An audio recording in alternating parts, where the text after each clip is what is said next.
Welcome back to my channel, Fun Everyday Life with Fun Aspie. If you're new to my channel, I'm Aspie and I'm all about creating mental health and awareness versus sharing my life stories with Asperger's syndrome and the like, as well as also we down and out and all that. I bring up some, hopefully, messages of hope with support and encouragement of everyday struggles that we go through with personal stuff, be it, relationship problems, anxiety, depression and the like. Hopefully some of these messages that I share will be of complete value to you, so I'll along the way with some tips and advice to help you.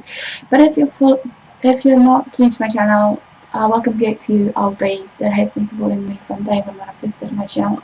Thank you for your support right now and actually being with me as I journey with you a lot and actually trying to get to know you behind everything that you guys do, as well as vice versa, you doing the same for me. So no further ado, if you haven't been following me for quite some time, at the moment I'm doing the All About the Disability series that I can think of right now, which will cover ADHD, ADD and dyslexia for the time being. But even though we know that there is a lot of research out there that needs to be addressed, so hopefully bear with me in some of it, because I've listed a few on my ADHD series as I was going along with this ADD series, but we'll fix that up along the way, no biggie, as we know, even though it takes a while for us to gather up the research and all that. So I'm going to do, guys, this is passing on episode 2, treating and coping with ADD, for adults and children. Tips and advice, hopefully, maybe for you all. So, without further ado, let's begin. So, as you know, basically, tip number 1 is developing a team of support. As we know, team of support is important for treatment for both children and adults with ADD, or as I said, with any other mental health conditions, be it whatever it may be, so it can be a collaborative effort of team of professionals, including your family, friends, doctors, therapists, life coach and nutritionists. ADD doesn't have to wreak havoc on the individual, however, or their loved ones when this is handled effectively. As with any issue that seems uncomfortable, the more support an individual has, the better off they will feel and be. Daunting task is a lot less daunting when there are half a dozen people willing to help and support the person, regardless what it may be, and hopefully being able to know how to help them in a manageable way. Make it clear that the person that is suffering from this condition can lean on their team at any time. Number 2, know that ADD comes with its own baggage. The child with ADD may get weighed down by the symptoms of frustrations of having to deal with it, the feelings of hopelessness and embarrassment about the future, dealing with the frustrations of the parents. All those negativity can lead the child to depression and anxiety, which can last through adult years. A child psychiatrist can prescribe medications for overcoming the primary symptoms as well as for associated symptoms of depression and anxiety. The same is true in adults, however.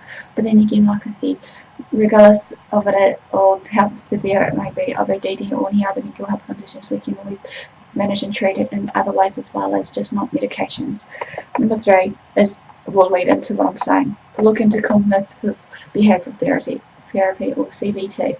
This is a very effective form of therapy that encourages a person with ADD to identify and challenge their negative beliefs, thoughts and behaviors that has been disrupting their life. It is more effective than medication.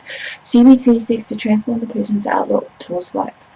It also focuses on tackling the primary concerns of ADD, as in disorganization, impulsive behaviors, time mismanagement, and ability to manage their anger and stress and performance problems. While digital therapies emphasize on digging the past of the person who to come out with a solution for the current problems, CBT focuses more on eliminating irrational thoughts and behaviors that accompany ADD or other mental health conditions. Adults with ADD struggle to achieve and perfect themselves, which leaves them with this constant negative perception of themselves as well as their future. CBT is all about challenging these negative perceptions and bringing out the latent positivity in them. Number 4, for adults considering counselling to deal with material and family issues. As we know, basically ADD is the main reason behind many of our marital discord. The lack of attention, forgetfulness, and lack of impulse control lead to many impulsive decisions, unfulfilled responsibilities, and commitments for adults. These can lead to friction and rupture between the person and the partner family. Counselling sessions such as marriage counselling and family therapists can do an excellent job bridging the gap between both parties and educating the parties on effective ways to deal with decisions that arise because of ADD. Therapies such as these could also work to improve communication between the person and the partner or family. Number 5, as an alternative, think about coaching. Apart from these from these therapists, as mentioned, adults with ADD can also benefit from seeking the service of behavioural coaches.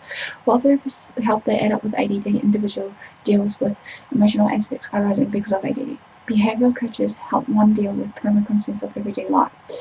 Coaches teach ways to confront the basic problems of disorganization, effective time management, and appropriate prioritizing of tasks and appropriate management of finances. This can be both home and work contexts. Number 6. Consider medication carefully. Medication is an option but should not be taken as the sole and only option to treat ADD or any other mental health problems as I've addressed in the past. Apart from medication, there are various other treatment options in the form of therapies offered by specialists that can be best suited for the purpose of helping the child or the adult to overcome the symptoms of ADD. Research studies show that ADD responds best when exposed to a combination of treatment strategies, approaches, instead of a single approach. The psychiatrist and only a psychiatrist can diagnose ADD and can prescribe medications. Last but not least, number 7, train educational specialists for children.